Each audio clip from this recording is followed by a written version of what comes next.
Good day, everyone. My name is Modestus. I'll be presenting to you the application of artificial bee colony algorithm in a big box store or retail outlets here. So the contents include introduction, the foraging behavior of the honeybee, the waggle dance of the bee around the food source, the algorithm flowcharts, the probability of selecting food source, case study results and conclusion. Introduction. Yeah. The search is focused on intelligent foraging of bees by describing the behavior of the honeybees when they spot interesting food source. Yeah, so it's a swarm-based metaheuristic algorithm.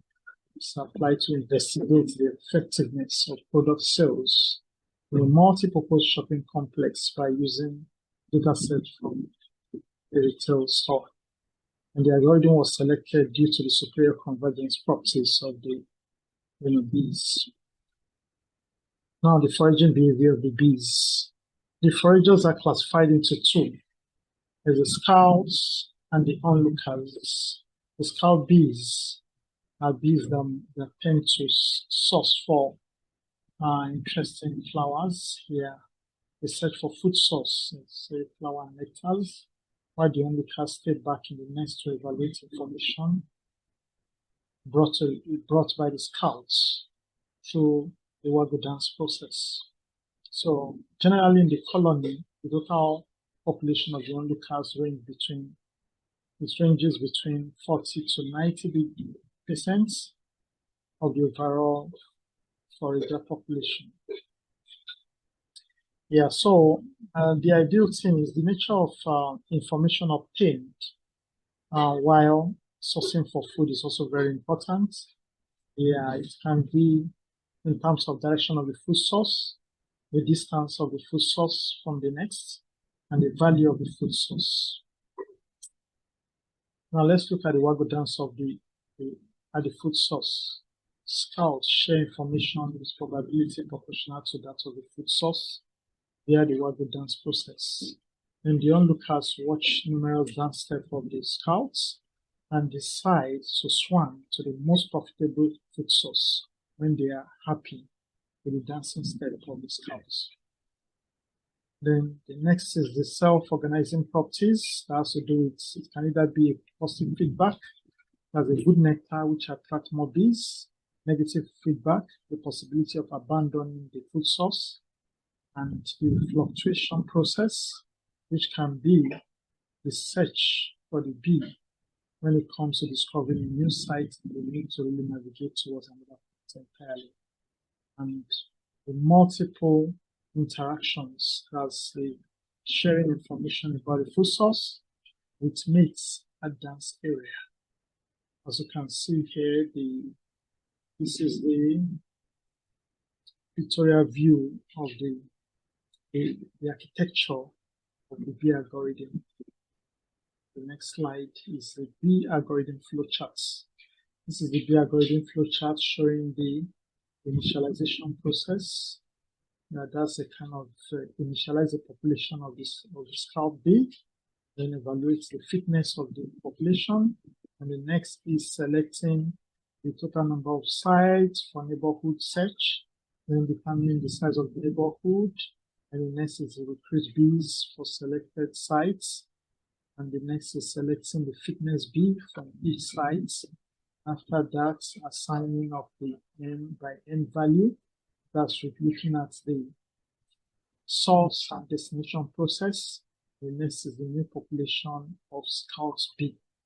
And the next is to know if the stopping criteria is met. If the answer is yes, we stop the foraging. If the answer is no, we have to return back to evaluate the fitness of the population. That's just the general flowchart of the system. And the next is the mathematical equation showing the probability of selection of the food source. The population PI of selecting the food source is shown here, where I is determined by the system of equation represented, and the generic equation is just shown here.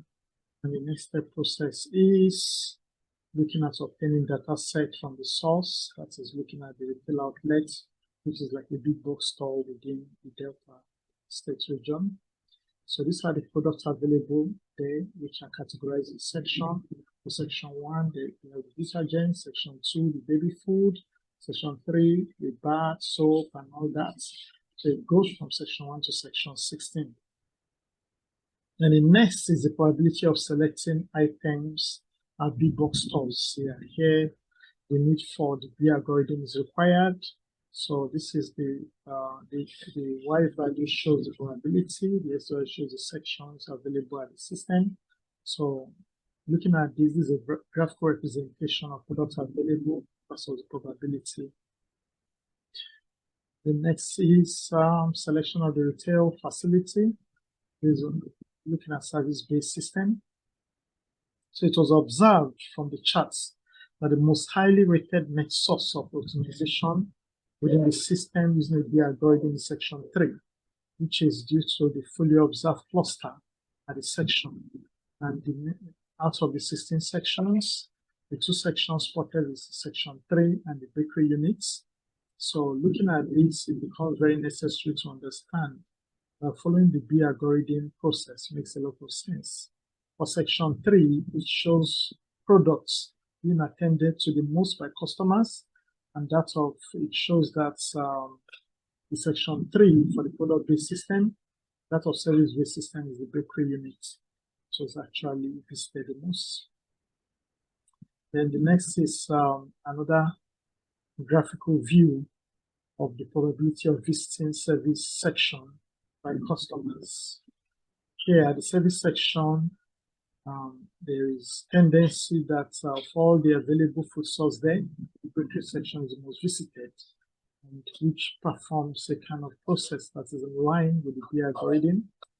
And it was observed from the fact that the most highly rated net source is the observed by using the onlookers system is the section 3, and also the bakery section, as earlier discussed.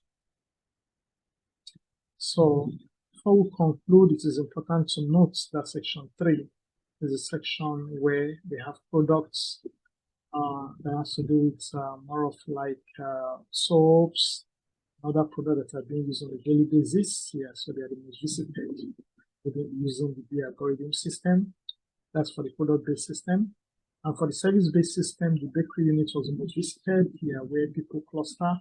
And when there's any information about hot bread available, people tend to navigate towards that point, trying to get the hot bread to buy. So considering the 16 sections in the big box store, it was observed that section 3 is the most highly rated net source of optimization using the B algorithm. And products available at this section are the most frequently consumed. Then for the 4th section, which is the service section, the most highly rated net source of optimization was the bakery units.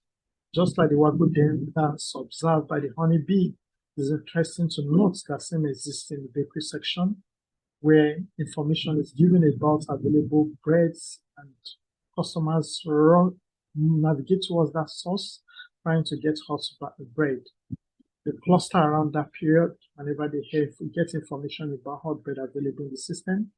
So conclusively, ABC model has been used, to solve problems within the big box system, and it shows that biomimicry or nature-inspired system is really possible. Meaning that looking at the behavior of the honeybees in terms of navigational pattern of the bee, it's possible to understudy a system and also mimic the nature of the honeybee to see how human beings behave. It talks within a system. So the behavioral pattern of the human beings can be observed by looking at the nature-inspired system based on the algorithm. So this has been demonstrated and a good solution has been obtained. Thank you very much for listening. In the next video, we'll talk more about the ant colony algorithm. Please share and like this video. Thank you.